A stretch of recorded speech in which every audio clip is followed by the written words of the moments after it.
সুপ্রিয় দর্শক, স্বাগত জানাচ্ছে বাংলাদেশ ভারত প্রতিবেশী দেশ দুটির সুসম্পর্ক দীর্ঘদিনের। বিশেষ করে প্রাকৃতিক দিক থেকে একে অপরের ওপর নির্ভরশীল এই দুই দেশ। অন্যদিকে ভৌগোলিক দিক থেকে বাংলাদেশ বেশ গুরুত্বপূর্ণ অবস্থানে রয়েছে। বিশেষ করে ভারতের বেলাতে সেটি বলাই যায়, কেননা ভারতের সেভেন সিস্টার্স কিংবা চিকেন নেকের ক্ষেত্রে এটি সুস্পষ্ট। সম্প্রতি ভারতের সেভেন সিস্টার্সে অস্থিতিশীল পরিস্থিতি। চীন ভারতের ভূখণ্ডের ৬০ কিলোমিটারের ভেতরে প্রবেশ। আবার ভারতের এই ৭ বনে সংসার টিকে থাকা নিয়ে সংশয় তৈরি হয়েছে। এক্ষেত্রে বাংলাদেশের ভূমিকা কি হতে পারে? সেভেন সিস্টার্স কি, চিকেন নেক কেন গুরুত্বপূর্ণ? এসব প্রশ্নের উত্তর সহ ভারতের ৭ রাজ্যের আদ্যপান্ত নিয়ে সাজিয়েছি এবারের পর্বটি। বিস্তারিত জানতে পুরো ভিডিওটি দেখুন। দর্শক চলুন চলে যাই মূল ভিডিওতে।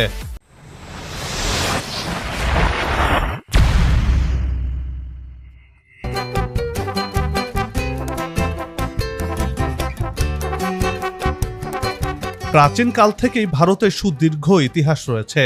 আর তাই ভারত শুধু দেশ হিসেবে নয়, উপমহাদেশ হিসেবেও আত্মপ্রকাশ করেছে। নানা ধর্ম, বর্ণ, প্রথা, হাজার বছরের ভিন্ন ভিন্ন সংস্কৃতি নিয়ে বিশ্ব ইতিহাসের অনিবার্য পাঠ হচ্ছে ভারত। ভৌগোলিক আয়তনের বিচারে এটি দক্ষিণ এশিয়ার বৃহত্তম এবং বিশ্বের ৭ম বৃহৎ রাষ্ট্র। দেশটি ৩২,৮৭,২৬৩ বর্গ কিলোমিটার এলাকা জুড়ে অবস্থান করছে। অন্যদিকে জনসংখ্যার বিচারে ভারত বিশ্বের সর্বাধিক জনবহুল দেশ। বিশ্বের অন্যতম বড় অর্থনীতির দেশগুলোর মধ্যে একটি হচ্ছে ভারত। অন্যদিকে ভারত বিশ্বের সবচেয়ে বড় গণতান্ত্রিক রাষ্ট্রও বটে।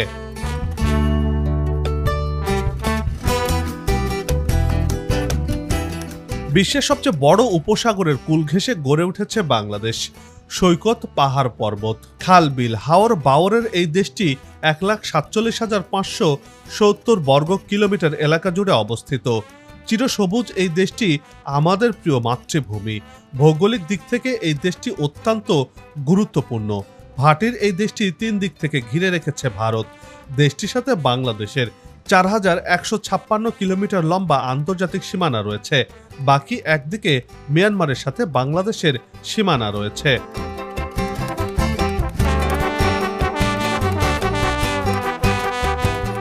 বাংলাদেশের প্রতিবেশী দেশ ভারত ২৮টি রাজ্যে বিভক্ত। এর মধ্যে ৭টি রাজ্যের অবস্থান ভারতের উত্তর পূর্ব দিকে, যেখানে চীন, বাংলাদেশ এবং মিয়ানমারের সীমান্ত রয়েছে। এই ৭টি রাজ্যকে একসঙ্গে বলা হয় সেভেন সিস্টার্স বা ৭ বোন। একটু মজা করে বললে ৭ বোনের এক রাজ্য বলা যেতে পারে। সেভেন সিস্টার্সে অরুণাচল, আসাম, মণিপুর, মেঘালয়, মিজোরাম, নাগাল্যান্ড ও ত্রিপুরা রয়েছে।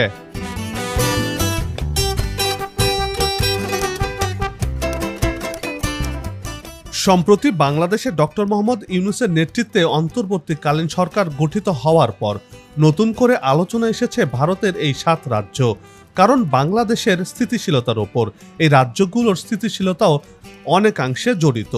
ভারতের এই ৭ রাজ্যের মোট আয়তন ২,৬২,১৮৪ বর্গ কিলোমিটার, যা বাংলাদেশের থেকে অনেক বড়। দক্ষিণ পশ্চিমে ভারতের সাথে এগুলোর ১,৫৯৬ কিলোমিটার আন্তর্জাতিক সীমানা রয়েছে।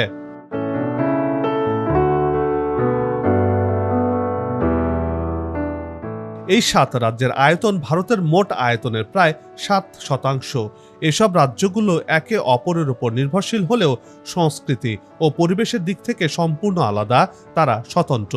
এই ৭টি রাজ্যে জাতিগত এবং ধর্মীয় বৈচিত্র্য বিদ্যমান থাকলেও রাজনৈতিক, সামাজিক এবং অর্থনৈতিক ক্ষেত্রে তাদের অনেক মিলও রয়েছে। এসব রাজ্যের বেশিরভাগ মানুষই নানা আদিবাসী জাতি এবং উপজাতি সম্প্রদায়ের। ভূ রাজনৈতিকভাবে এদের অবস্থান, প্রাকৃতিক সম্পদ এবং বৈচিত্র্যময় সামাজিক কাঠামোর কারণে সারা বিশ্বে অতুলনীয়।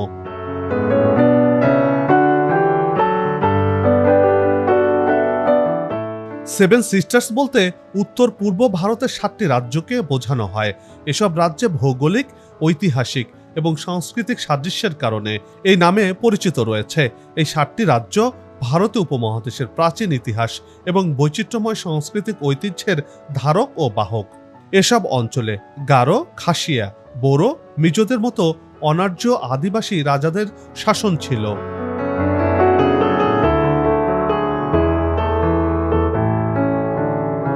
মিজোরাম এবং মণিপুর রাজ্যে আসামের বরাক উপত্যকার মাধ্যমে ভারতের বাকি অংশের সাথে যুক্ত। এই আন্তঃনির্ভরতার কারণে 1972 সালে এই 7টি রাজ্যকে 7 সিস্টার্স বা 7 বোনের মর্যাদা দেয়া হয়। ত্রিপুরার সাংবাদিক জ্যোতিপ্রসাদ সাইকিয়া সর্বপ্রথম রাজ্যগুলোকে একত্রে 7 সিস্টার্স নামে উল্লেখ করেন। আসামের মাধ্যমে রাজ্যগুলো ভারতের মূল ভূখণ্ডের সঙ্গে যুক্ত রয়েছে। আগে এসব রাজ্য ভারতের অন্তর্ভুক্ত ছিল না।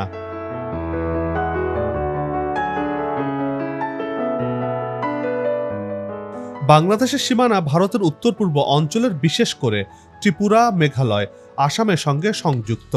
বাংলাদেশের চট্টগ্রাম বিভাগের সীমানা ত্রিপুরা ও মিজোরামের সঙ্গে এবং সিলেট বিভাগের সীমানা মেঘালয় ও আসামের সঙ্গে সংযুক্ত। ঐতিহাসিকভাবে বাংলাদেশ ও এই রাজ্যগুলোর মানুষের মধ্যে সংস্কৃতি, ভাষা এবং আদিবাসী জীবনসহ নানা ধরনের মিল দেখতে পাওয়া যায়।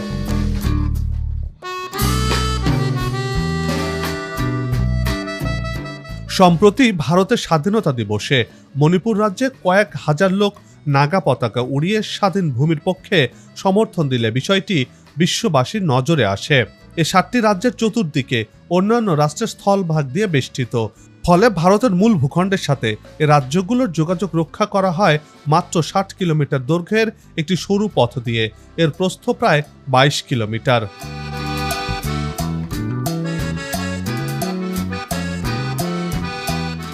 মূল ভারতীয় ভূখণ্ডের সঙ্গে উত্তর পূর্ব ভারত এই করিডোরের মাধ্যমে যুক্ত।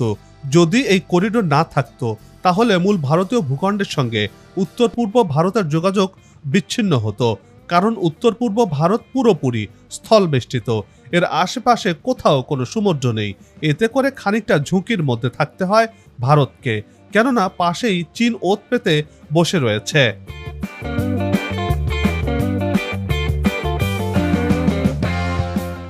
চিকেন নেক মানচিত্রে উত্তরবঙ্গের অংশ হিসেবে উল্লেখযোগ্য। চিকেন নেকের পশ্চিমে নেপাল এবং পূর্বে বাংলাদেশের সীমান্ত রয়েছে। মানচিত্রে এটি এমনভাবে স্থাপন করা হয়েছে যে এটি একদিকে ভারতের অভ্যন্তরীণ সংযোগ নিশ্চিত করে, অন্যদিকে আন্তর্জাতিক সীমান্তের ঘনিষ্ঠতাও দেখতে পাওয়া যায়। রাজনৈতিকভাবে অরুণাচল প্রদেশের অনেক বড় অংশকে দক্ষিণ তিব্বত হিসেবে চিহ্নিত করে চীন। ওই অংশকে তারা চীনের অন্তর্গত হিসেবেও দাবি করে। সার্বিক বিবেচনায় শিলিগুড়ি করিডোর অ্যাকিলিসের গোড়ালি হিসেবেও বিবেচিত।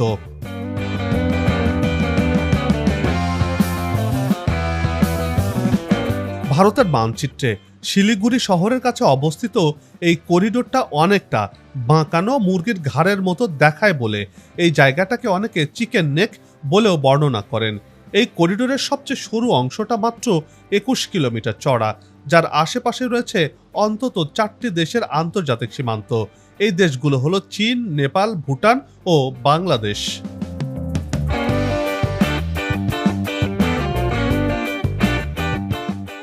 বাকি ভারতের সঙ্গে 7 সিস্টার্সের ভৌগোলিক সংযোগের এই সূত্রটায় যেহেতু স্ট্র্যাটেজিক ডেপথের অভাব রয়েছে, সেটাই কিন্তু নিরাপত্তার দৃষ্টিতে দেশের উত্তর পূর্বাঞ্চলকে একটা ভার্নারেবল বা বিপজ্জনক অবস্থায় রেখেছে। এই শিলিগুড়ি করিডোরের স্ট্র্যাটেজিক গুরুত্ব হয়তো ভারত উপলব্ধি করেছে, কিন্তু অন্য দিকগুলো দিয়ে 7 সিস্টার্সকে আজও বাকি দেশের সঙ্গে আত্মীকৃত করা যায়নি। এদিকে ভারত বাংলাদেশের মধ্য দিয়ে এই 7টি রাজ্যের সাথে সড়ক, রেল ও নৌপথের ট্রানজিট স্থাপনের বিশেষভাবে আগ্রহী, কিন্তু বিশ্লেষকদের দাবি এমন ট্রানজিট ভারতের স্বার্থ হাসিল করলেও বাংলাদেশের অর্থনীতি বিবেচনায় তেমন সুফল বয়ে আনবে না।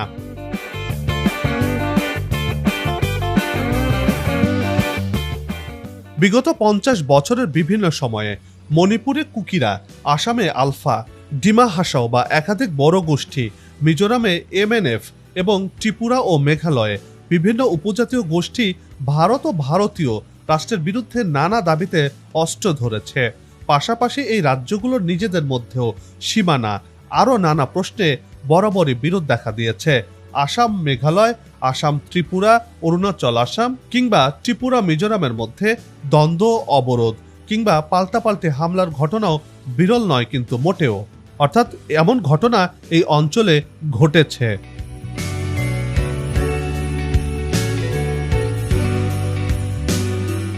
সোজা কথায় 7 বোনের সংসারেও যে সবসময় শান্তি ছিল অথবা বনে বনে খুব মিল ও সদ্ভাব ছিল সেটা মোটেও কিন্তু সঠিক নয়। একেবারেই তারা ভিন্ন রূপে দেখা দিত। অথচ ভারতের মূল ধারার মিডিয়াতে 7 সিস্টার্সকে নিয়ে চিরকাল সেরকমই একটা রঙিন ছবি আঁকার চেষ্টা করা হয়ে থাকে। বিবিসি বাংলা সহ বিভিন্ন গণমাধ্যমের তথ্য বলছে ভারতের 7 সিস্টার্সে বরাবরই অস্থিতিশীল পরিস্থিতির মধ্য দিয়ে যেতে হয়েছে।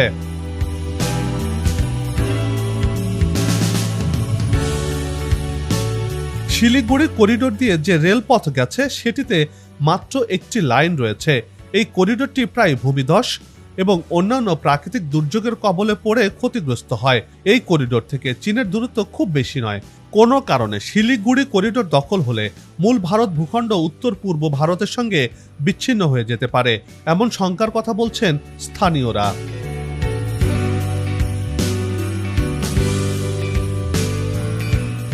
চিকেন নেক বাংলাদেশের জন্য ভূ রাজনৈতিক ও অর্থনৈতিক দিক থেকে অত্যন্ত গুরুত্বপূর্ণ। এটি ভারতের উত্তর পূর্বাঞ্চলীয় রাজ্যগুলোর সাথে বাংলাদেশের সহজ ও দ্রুত সংযোগের একটি গুরুত্বপূর্ণ রুট। বাংলাদেশ ভারত বাণিজ্যিক সম্পর্ক উন্নয়নে এবং যোগাযোগ ব্যবস্থা স্থিতিশীল করতে চিকেন নেকের ভূমিকাও বেশ উল্লেখযোগ্য। এ অঞ্চলের শান্তি ও স্থিতিশীলতা বজায় রাখতে সাহায্য করে বাংলাদেশ এই চিকেন নেকের মাধ্যমে।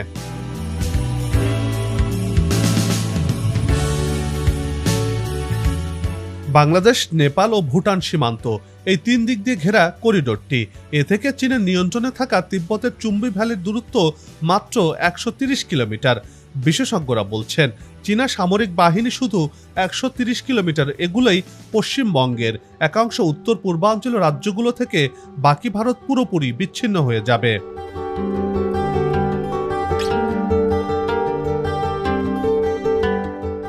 ভারতকে চাপে ফেলতে এই অঞ্চলটিতে ঘাপটি মেরে বসে থাকা চীন এবার নড়েচড়ে বসেছে। ভারতের উত্তর পূর্বাঞ্চলীয় কৌশলগত গুরুত্বপূর্ণ 7 রাজ্য বা 7 সিস্টার্সের অন্তর্ভুক্ত অরুণাচল প্রদেশে ভারতীয় ভূখণ্ডের প্রায় 60 কিলোমিটার ভেতরে ঢুকে পড়েছে চীনের সামরিক বাহিনী। শুধু তাই নয়, ভারতীয় ভূখণ্ডে ঢুকে অরুণাচল প্রদেশের আনজাও জেলার কাপাপু এলাকায় ক্যাম্পও করেছে চীনের পিপলস লিবারেশন আর্মি।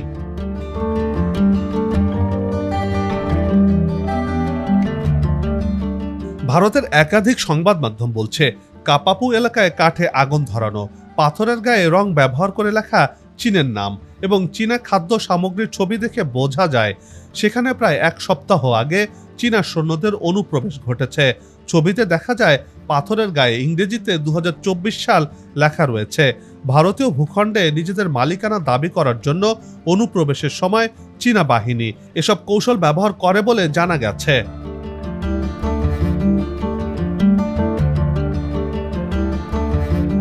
বাংলাদেশের কারণে এতদিন চুপ করেছিল চীন। বিশ্লেষকদের মতে এই করিডোর ক্ষতিগ্রস্ত হলে ভারত 2 টুকরো দেশে পরিণত হবে, যা বর্তমানে 7 সিস্টার্স নামে পরিচিত।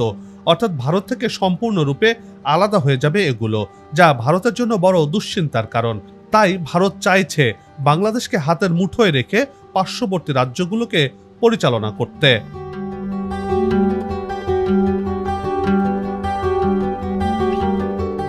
সম্প্রতি ভারত গজলডোবা ব্যারেজের পানি ছেড়ে দিয়ে বাংলাদেশকে তলিয়ে দিয়েছে।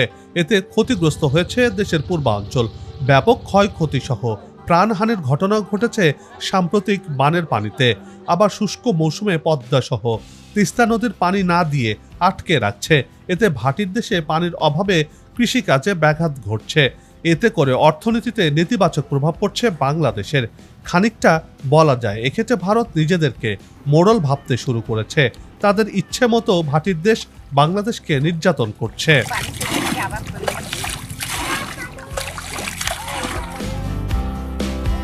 কিন্তু সম্প্রতি বাংলাদেশের রাজনৈতিক পট পরিবর্তনের পর ভূ রাজনৈতিক চিত্র বদলে গেছে। বাংলাদেশের অন্তর্বর্তী সরকারের প্রধান উপদেষ্টা Nobel laureate doctor Mohammad Yunus সম্প্রতি হুঁশিয়ারি দিয়েছেন। বলেছেন বাংলাদেশকে কেউ অস্থিতিশীল করতে চাইলে চারদিকে অস্থিতিশীলতা ছড়িয়ে পড়বে।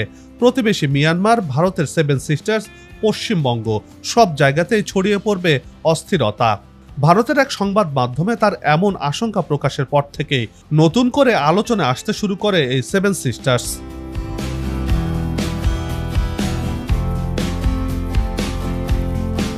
অন্যদিকে ভারতের পশ্চিমবঙ্গ রাজ্যের মুখ্যমন্ত্রী মমতা বন্দ্যোপাধ্যায় দেশটির প্রধানমন্ত্রী নরেন্দ্র মোদীকে সতর্ক করে বলেছেন, মনে রাখবেন পশ্চিমবঙ্গে যদি আগুন লাগান আসামও থেমে থাকবে না, উত্তর পূর্বাঞ্চলও থেমে থাকবে না, উত্তরপ্রদেশ, বিহার, ওড়িশা, ঝাড়খণ্ডও থেমে থাকবে না, আর দিল্লিও থেমে থাকবে না।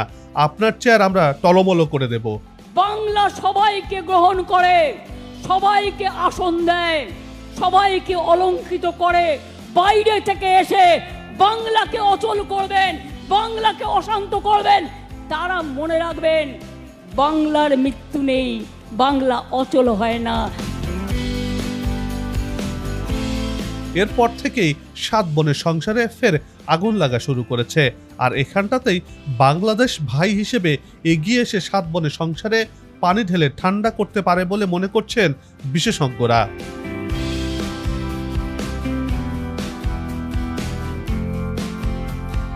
সেভেন সিস্টার্সকে শান্ত করার নাটাই নাকি বাংলাদেশের হাতে রয়েছে বলেও অনেক বিশেষজ্ঞ মনে করছেন। তাই বাংলাদেশের সাথে শান্তিপূর্ণ সম্পর্ক বজায় রেখে এই অঞ্চল, বিশেষ করে ভারতের সেভেন সিস্টার্সে শান্তি ফেরানো সম্ভব বলেও মত আন্তর্জাতিক সম্পর্ক বিশ্লেষকদের।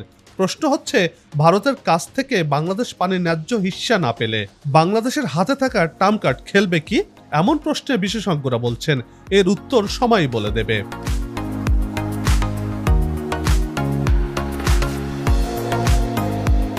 সবাই মিলে গাছ লাগাই, দেশের পরিবেশকে বাঁচাই, আসুক নতুন দিন, লাগু খাওয়া উন্নয়নের পালে, এমন প্রত্যাশা রেখে এই পর্ব থেকে বিদায় নিচ্ছি।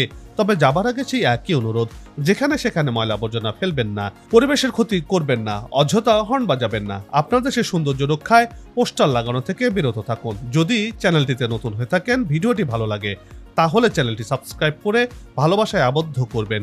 ভালো লাগা না লাগার বিষয়টি কমেন্টে লিখে জানাবেন।